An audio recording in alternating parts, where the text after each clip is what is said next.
in the recent, I believe it's the most recent issue or upload from Chronicle of Higher Education, there is this story here about Columbia University. Said's Specter, Columbia is at war with its intellectual heritage. And I thought this was a really interesting story amidst obviously the threats, the withholding of federal funding, uh, 400 million, the other threats associated with the university, the turnover of the administration, and so on. There's this piece here, and as the author Timothy Brennan writes, and the link is to this, and I think everything else is already in the show description.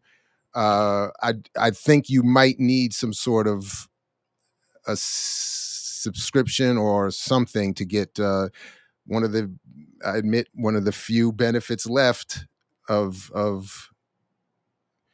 uh, being faculty at Morgan State is the access to the Chronicle of Higher Education. Although I note that our research port access seems to be slowly dwindling, but nevertheless, we have access to this here. And as Timothy starts off here, the university's widely decried capitulation to the Trump administration's extortionist demands highlights. By the way, I'm sorry, this is what I forgot to mention. My bad. This is an extension from what we discussed earlier today with on Saturdays with Renee. Shout out to Renee, and please do check that out on Black Liberation Media if you somehow did not see it. But we extended this or I'm sort of extending after the show. I kind of, just happened to catch this and thought, wow, we were just sort of talking about this, and so anyway, added it to the run sheet here.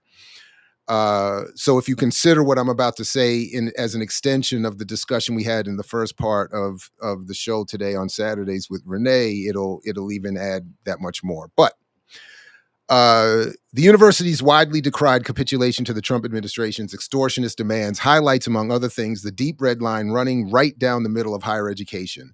A now infamous March 13 letter from federal agencies threatened Columbia with 400 million in canceled grants unless it crushed its student activists, brought to heel the one department that inter alia focuses on Middle East studies, and took all disciplinary decision making out of the hands of the faculty to be dispersed instead by presidential diktat.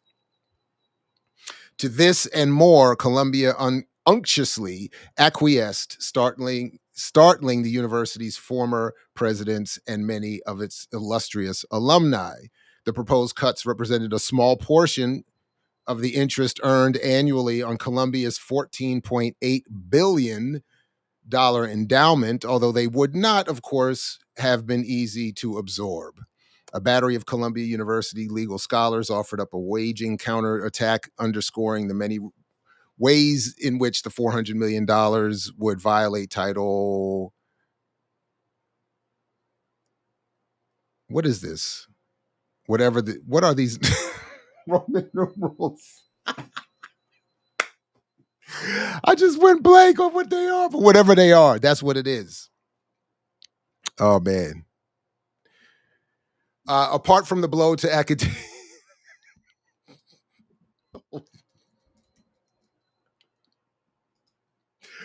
Oh my goodness, that's wild. Oh, so yeah, so six, right? 6 and 7, title 6 and 7. Okay. I don't know what that was. I'm going. Anyway, apart from the blow to academic freedom, the Columbia affair illustrates a much larger trend, ostensibly to oversee the busy operations of the university so educators do not have to. Administrations have increasingly become overpaid impediments to faculty work. So this is where, for me, the article actually starts to get really interesting after this sort of summary of where things are with the attacks. They start to make the point and lead us to this to the specter of Said. And starting off with this fact here, which I think is a really, really, really good point.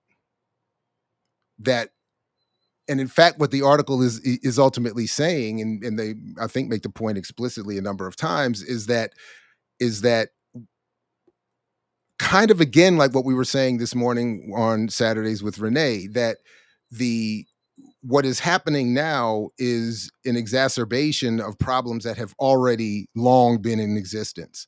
And the idea that Harvard or Columbia or these institutions now being attacked, it's similar again to when Dr. Orasami Burton had talked about the liberal counterinsurgency and Trump's attack of DEI. But DEI is liberal counterinsurgency. So and as Jared Ware correctly checked me checked me on, that is itself a manifestation of neo-colonial rule.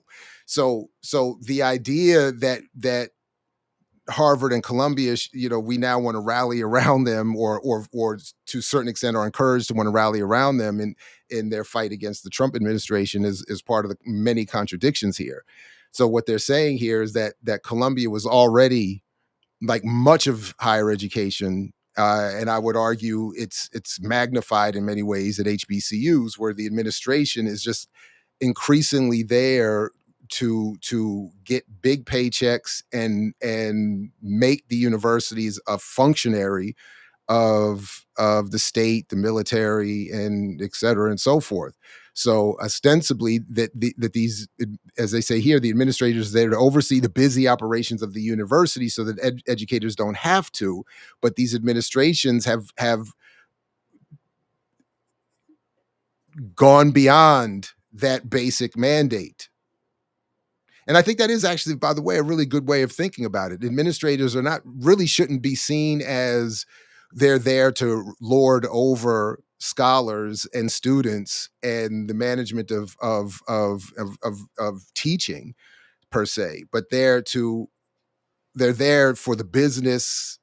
And I don't mean that's a bad choice of word. They're there to just manage the operations of the university, to make sure that everything functions so that the true mission of education should take place. That's at least, but okay.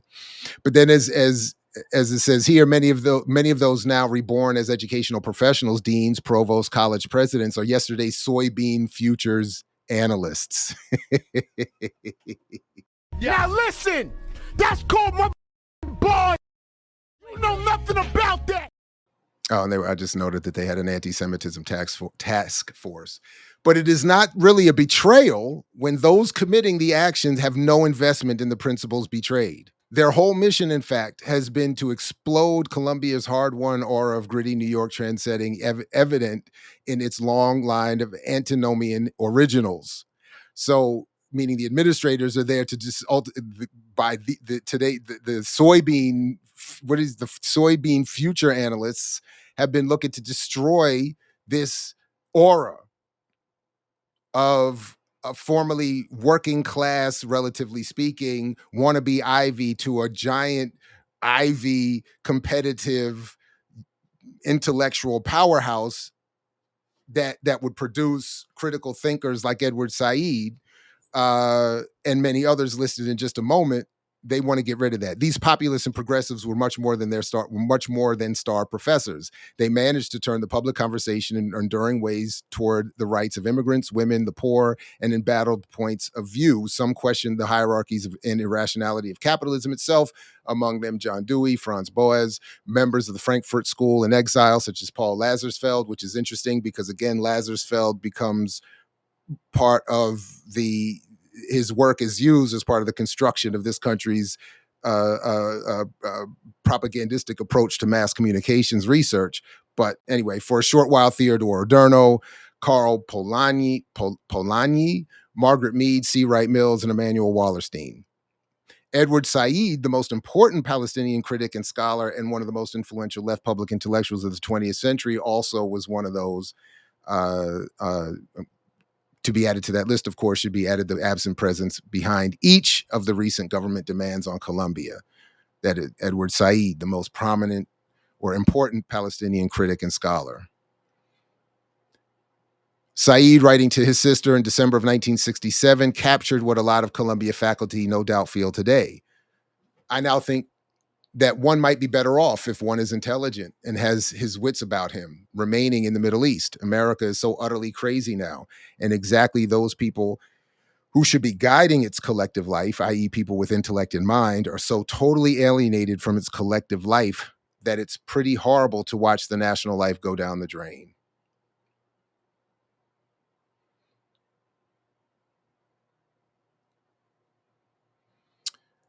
In May 1968, Herb Leibowitz, a friend of Said, wrote a letter saying that could easily be mistaken for an account of the brutalization of the encampment protests by New York City police in 2023.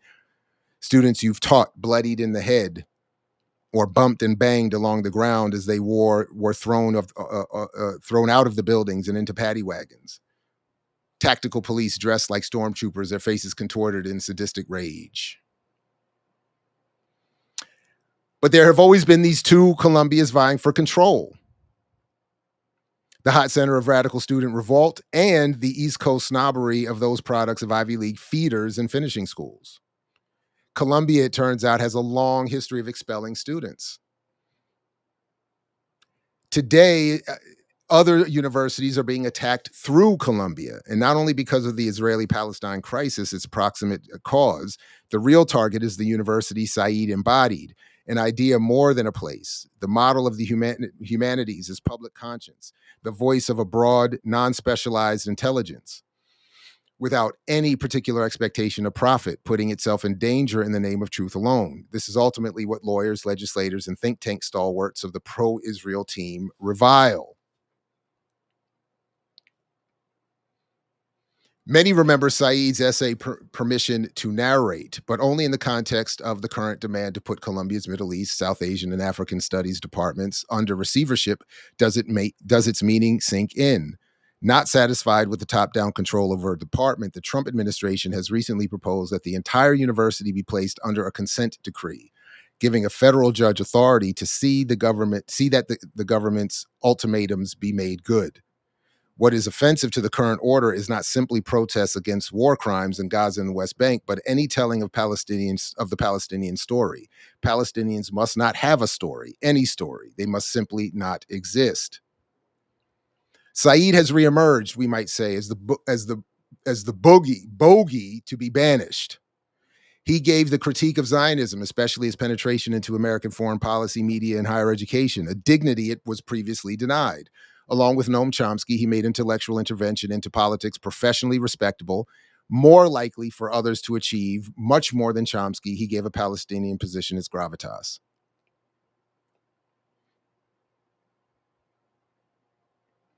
What has changed is that his lesson, once admired from afar for being maverick and lonely, has now taken hold in educational circles across the country, its force emanating from Columbia. Hence, the brand has to go even if it means killing Columbia too. Mm.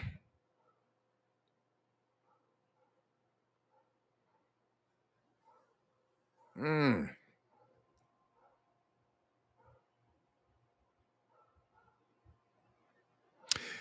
Said, for that reason, still haunts Columbia's halls and has become fused with its being. Signs, both explicit and implicit, mark his continued presence.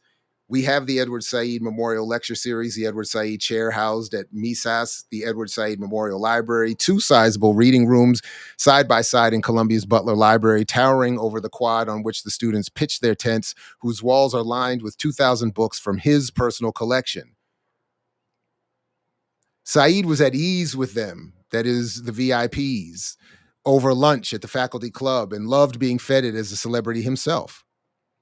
Indeed, his own credentials were not that of an iconoclast, but that of a president of a modern language association, chair of the English Institute, an honoree of the Prince of Asturias Award, a strange radical showered with every honor that universities can bestow. In controversies at Columbia over programming, he was the mediator rather than the resentful incendiary on the margins. But if Said was, in many cases, a company man, this is the company that interested parties now want to eviscerate. Columbia's leadership once worried that Said might succumb to Harvard's long-term wooing and leave for Cambridge. They had, in fact, been eager to protect him from political as well as physical attacks, even installing bulletproof glass at his office windows. When his campus office was vandalized, the administration defended him and ignored surveillance inquiries from the FBI, refusing to sell him out when he was called a terrorist by the journal Commentary. The provost at the time, Jonathan Cole, Saeed's friend, came to his defense after the now infamous photo of Saeed throwing a rock while visiting the Israeli-Lebanese border. Such a defense would now be unthinkable under the dispensation of Shafiq, Armstrong, or Shipman. To eradicate a disease, one at times risks killing the host. The brand that Saeed helped fashion, Columbia's trustees appear to be saying must be dismantled, packed away, forgotten. I mix what I like, what I like, what I like, what I like, what I like.